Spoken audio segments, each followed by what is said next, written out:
It's time to talk about the outside influence in the game, those pesky barbarians. For those of you who have seen World War Z, you know they're getting in. There's no wall high enough you can build. Barbarians will attack. That's what barbarians are going to do. Now, if you want to see the barbarian tracker, that is going to be at the top right of your screen. That's something that I check before every single turn. How close are the barbarians to attacking? In fact, they are very close. Take a look there. The barbarian number is the one in black, that's skull and crossbones. The barbarians are at level 9, and the community is also at 9. You can see in the green shield up there. Now, let's talk about what those mean. So the barbarians are going to move to the right each time the barbarian die is rolled. That's the black die, that's the third die, the only die without the number on it. Sometimes a culture symbol will come up, but sometimes a barbarian will come up. Every single time the dice are rolled and the black barbarian die comes up, it will move 1 to the right.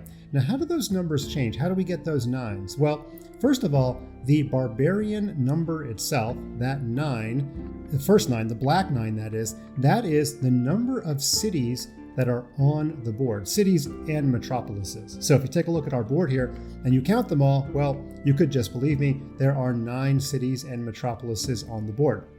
The second 9, the green 9, those numbers will not always match, but the second 9 is the cumulative amount of the military strength of all the players.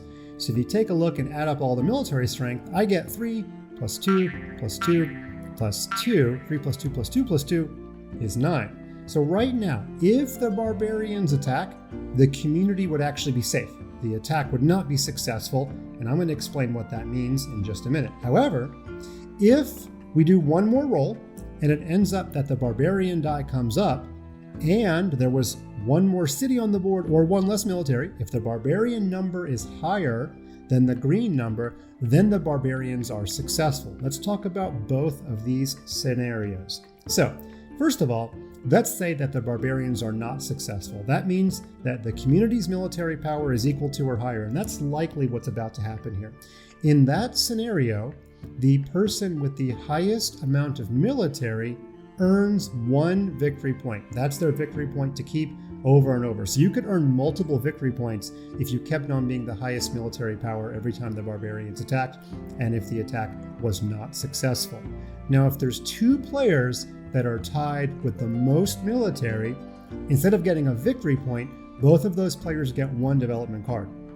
So in our pretend example right now, if the barbarians did attack, like if I rolled the dice here and the barbarian black die came up, then it would be a tie. The barbarians would not be successful. And you can see Moccasin Tiger, looks like his last name was cut off, but you get the point, would have the most military power, 3 against 2, 2, and 2. And Moccasin Tiger would get 1 victory point. That's for his to keep for the rest of the game. By the way, when barbarians attack, if the attack is not successful and the community wins, everyone's military power is reduced by 1. Of course, if you're on 0, we're not going to put you in the negatives, you just stay at 0. However, if the barbarians win, no one's military power is affected, you stay at the exact same number of military. I should also mention that the maximum military power you can possibly have is 3, with one special exception. If you get your politics level to 3, you get barracks, and what that allows you to do is have an unlimited amount of military. You're not capped at 3, you're not capped at 5, you can keep on going to your heart's content. But in general, most players' military power, the maximum is going to be 3. Okay, now what happens if the barbarian number is higher than the community's military power? Well, instead of something positive happening, as you've probably figured out, something negative happens. In this case, the person with the lowest military has one of their cities reduced to a village. That's really bad. By the way, the computer will randomly pick a city.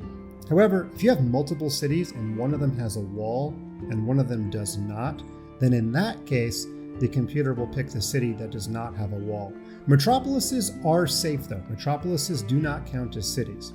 Now, in the very strange circumstance, but certainly possible, that a player has the lowest military power and the barbarians win and they don't have any cities, well, they lucked out. Nothing bad happens to them. But the next lowest player with a city will lose it. So if you are the second lowest military power and the barbarians win, you might want to be thinking about, does the lowest military power player have a city? And if the answer is no, then you are right in the firing line. Now in this particular example, you can see 3 people are tied for the lowest military power at 2. All 3 of those players would lose a city. The city would be reduced to a village if they have a city, if the barbarians were successful. And brand new to Landover, there's a configurable feature before you start your game. You can turn on a barbarian tracker delay, which actually sets the barbarians back a certain number of steps depending on how many you choose, and they only advance forward to get essentially to the starting level of 0 when the barbarian die comes up. That's going to prevent an early barbarian attack until later in the game. Then the tracker becomes normalized again. Of course, if you don't like the barbarian delay, you can just set the delay to 0 and have your old Landover back. But it's a nice little idea if you don't want the craziness of the barbarians to happen right in the first couple of moves of the game. Now that you know all about barbarians, let's roll the dice and see if we can get the barbarian attack to be attempted. Oh, it happened on the first try. There we go. The barbarian came up, which meant the barbarian tracker moved 1 to the right. The barbarians were at the end of the tracker.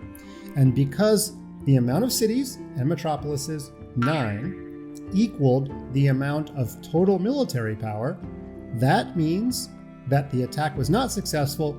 And I don't know if you saw it, but actually Moccasin Tiger went up from 8 victory points to 9 because he had the most military power, and all of our military power was reduced by 1. Okay, you can see it on the screen there. I'm going to X out of that. Now you can see that because all of our military power was reduced, now the total military power is only 5. It's now colored red. That helps you remember that right now the barbarians would win. The minute it goes to 9 or higher, then it turns to green, which is a nice reminder that you are safe from a barbarian attack. So this idea of when to upgrade your military is really, really interesting. You actually can also choose to conduct a raid with the same cards that you use for the military, but we're going to talk about raids at some sort of future video. Okay, now in this case, I actually want to get back higher on military, and I can increase my military by 2. I'm not sure if it's the best move, but we're going to do it anyway because I have lots of wheat and lots of sheep. There we go, I'm up to 2. I clicked it again, I'm up to 3. And you can also see that the red 5 has increased to 7 because my military power of 3 helps the community go up as well. So you can increase your military power, but you help the entire community to defend, or you can keep it low in the hopes that the barbarians will win and the person with the lowest military will actually end up getting a city reduced. A very, very intriguing aspect of Landover. Good luck in your attempts to master these barbarians. They're a very fun part of the game.